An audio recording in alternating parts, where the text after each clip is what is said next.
What do you like about the Beatles?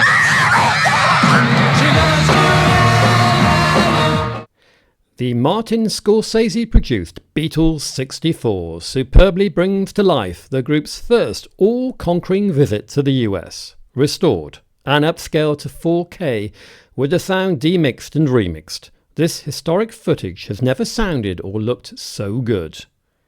As with Get Back, where plaudits were deservedly given to Peter Jackson, there are two unsung heroes, the original producers, the Maysles Brothers. The unique way they captured the Beatles in unguarded and candid moments in '64 is every bit as historically important as the work done 5 years later by Michael Lindsay Hogg in Let It Be. Pioneering documentary makers David and Albert Maysles were given the job of capturing the Beatles on their first 3-week visit to New York, Washington and Miami.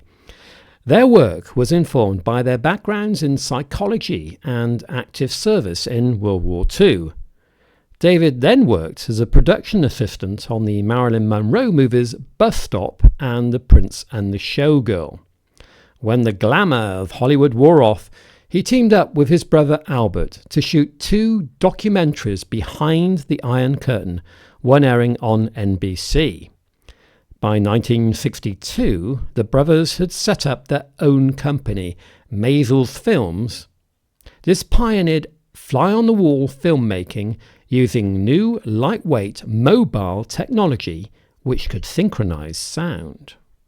Are you filming now? I mean, they're in perfect synchronisation. Are they? Bet you can hear your own voice. It's late, so... Hello. How you doing, Ringo? I'm all right.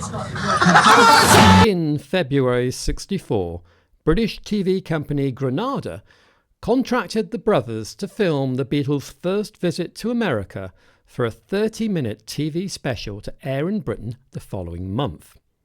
The brothers went on to make a feature-length documentary from the extensive amount of footage they had shot with the Beatles. However, due to the then imminent release of the movie, A Hard Day's Night, the Maysles film was shelved and never given a commercial release in its full form. The original movie, shot in 16mm with handheld cameras, was called What's Happening? The Beatles in the USA.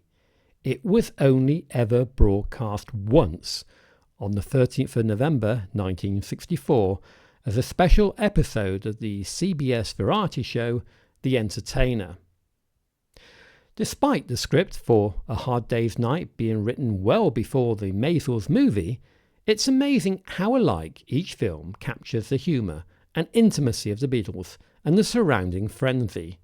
There are so many similarities, from the goofing around on the train as they made their way from New York to Washington, hotel rooms which became de facto prison cells, and Ringo's crazed dancing in the Peppermint Lounge.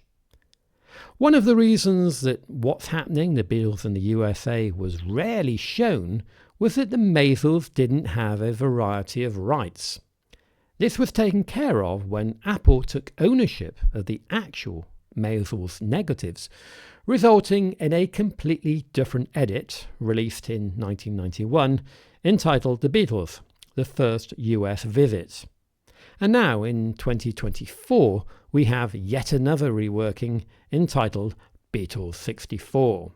Between them, the brothers made more than 50 films, including an Oscar-nominated short in 1974 and Gimme Shelter, which controversially captured the murder of a spectator near the stage at the Stones' '69 concert at the Altamont Speedway in California. The brothers' connections with the Beatles would endure. In '65, they filmed a conceptual art performance by Yoko Ono called Cut Piece, in which she sat on the stage of Carnegie Hall while audience members cut off her clothing with scissors. And after David's death, Paul worked again with Albert on another film, the post 9/11 concert for New York City. Beatles 64 has 17 minutes of footage never to have seen the light of day before. However, the Maysles shot hours of material.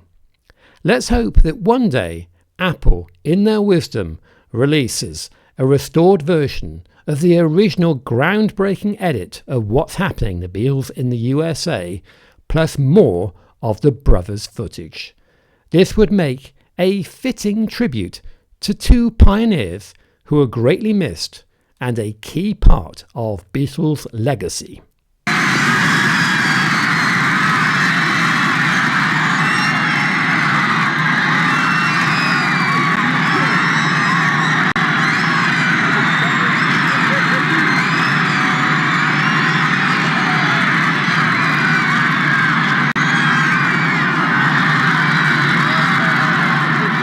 It's great being here in New York. Okay. Washington. Oh, is that the place? I don't know. Washington. I'm just moving so fast.